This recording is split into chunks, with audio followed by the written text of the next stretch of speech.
Welcome to Multifamily 07, Efficiency by Design, Unit Mix, Net to Gross, and where projects quietly lose yield. If Multifamily 06 was about choosing the right product type, podium, wrap, or stacked flats, then this episode is about what happens next. See, once the building type is chosen, the next question is, where does the yield quietly leak? Because projects rarely lose efficiency all at once. They lose it through small decisions. A little more corridor, an oversized back of the house area, an amenity that grew without a leasing reason, a core that moved, a unit mix that changed without anyone rechecking the forma. Today, I'll give you a tool called the Efficiency Guardrail Worksheet, plus a yield leak register so that you can protect unit mix, net to gross, and revenue capacity before the project gets expensive to fix. The decision that we're improving is simple. Does the design option protect the unit mix, the net to gross target, and the revenue capacity that the deal depends on? That matters because efficiency is not just an architectural metric, it's a business metric. If the rentable area drops, if unit count slips, or if the mix changes enough to alter the revenue model, the project has changed. This is not just design refinement. That's a deal decision. See, yield usually leaks quietly. Usually doesn't happen because one person makes one obvious bad call. It happens because every discipline solves a real problem, but nobody is watching the total effect. The corridor gets longer. The core gets a little less efficient. The amenity area grows. The trash room gets bigger. The utility room expands. A unit stack changes. And a few units get slightly less efficient. Each decision may be reasonable by itself, but together they reduce the amount of the building that produces rent. See, efficiency is lost in inches before it shows up in dollars. Let's define a few terms in plain language.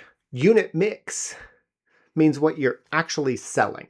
So it's the studios, the 1 bedrooms, 2 bedrooms, 3 bedrooms, and any special unit types. Net to gross is the relationship between the area that produces value and the total building area. Simply put, how much of the building is doing the financial work. Yield is revenue capacity. It's how the project turns building area into rent, lease-up performance, and long-term operating value.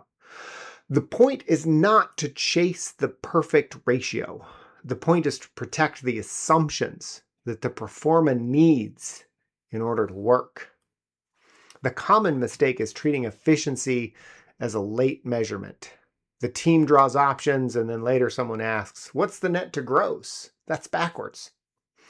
Efficiency should be a design guardrail from the start, and if the design team does not know the target unit count, the efficiency guardrail, and the reset triggers, then the project can look like it's progressing while the deal is drifting. The toolkit for this episode is the Efficiency Guardrail Worksheet, plus the Yield Leak Register. It does 4 things. First, it defines the yield baseline. Second, it stress tests the unit mix. Third, it identifies the design drivers that quietly reduce net to gross. And fourth, it creates decision rules so the yield loss is surfaced early, not absorbed silently. This tool is not about forcing architecture into a spreadsheet. It's about making sure design decisions protect the economics that the project depends on. Now let me show you how this works. At the top, we start with the yield baseline. This is where you write the target unit count, target rentable or leasable area, gross building area assumptions, and the target net to gross range. The most important field is this one. Allowed drop before reset. That forces the team to answer how much efficiency loss can we absorb before this becomes a recheck or a re-underwrite. Now, we move to the unit mix stress test. This is where each unit type gets a role. For example, studios might support absorption. 1 bedrooms might be the core rent engine, and 2 bedrooms might carry premiums or serve a different renter profile. The point is, the unit mix is not just a count, it's a product strategy. Then we move to the net to gross drivers. This is where we ask where the yield is leaking. Corridors, cores, back of the house, amenities, shafts, utility rooms, and parking transitions. Finally, the yield leak register turns those risks into actions that could reduce yield when it must be known what trade rule or mitigation we're using. This is the whole system: baseline, stress test, identify leaks, assign action. Unit mix is not just a table of units, it's a product strategy. A unit mix can change who the project serves, how it leases, what rents are achievable, and how the pro forma performs. For example, if 2 bedrooms are carrying a premium in your comp set, reducing them may not be a small design adjustment, it may change the revenue model. If smaller units are supporting affordability and absorption, increasing average unit size may slow down leasing or reduce total unit count.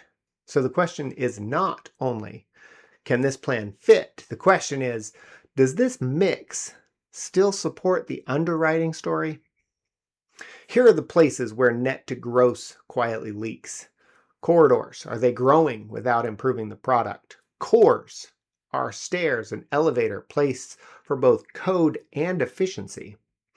Back of the house, are trash, loading, storage, leasing, and maintenance right-sized, or are they slowly growing as things start to get absorbed? Amenities, are they tied to rent, absorption, or retention, or are they just growing? MEP and shafts, are systems forcing awkward unit plans or avoidable area loss? Parking transitions, is the parking solution creating inefficient residential geometry above? None of these categories are automatically bad. They're all necessary, and the problem is when they grow without an explicit trade-off. Now we need decision rules. Here are the rules that I recommend. If the unit count changes beyond the agreed band, pause and recheck underwriting. Don't absorb it as a design tweak. If the unit mix shifts enough to change the revenue model, pause. Confirm with underwriting or the leasing strategy. If the net to gross drops below the guardrail, price and schedule the fix. Then name the explicit trade. If amenity or back of the house grows without leasing or operations reasons, trade scope or require a premium justification. And if parking or typology creates an inefficient residential geometry, return to Multifamily 06, typology decision matrix, and re-baseline. These rules keep efficiency from becoming an afterthought. Here's how to run this in 1 hour. 10 minutes, confirm the baseline. We want the unit mix, the unit count, the mix, the net to gross, and the gross area.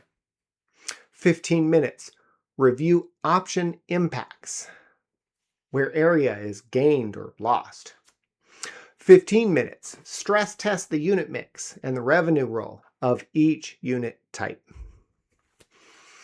10 minutes, review the yield leak register, and for 10 minutes, set trade rules and publish the updated guardrails. The output is simple: a confirmed baseline, a list of yield risks and the trade rules the team will use before efficiency turns into redesign. This episode directly connects to the last three. Multifamily 04 helped confirm whether the site was ready before we started spending design money. Multifamily 05 mapped the approval path and the time risk. Multifamily 06 made typology a deliberate decision. And now this protects what happens inside that typology, the unit mix, the net to gross, and the places where the projects quietly lose yield. Now, this is how predictability compounds: site facts, approval path, typology, then efficiency. Efficiency is not just an architectural metric, it's a revenue and predictability metric. Use the efficiency guardrail worksheet to set a baseline. Use the unit mix stress test to protect the product strategy. And use the yield leak register to catch small losses before they become major redesign. In our next episode, we will talk about the amenity ROI without the guesswork. This is how to decide what to build, what to skip, and how to keep amenities tied to rent, absorption, retention, and operations. If you want the worksheet, it's available on the Multifamily Tools page.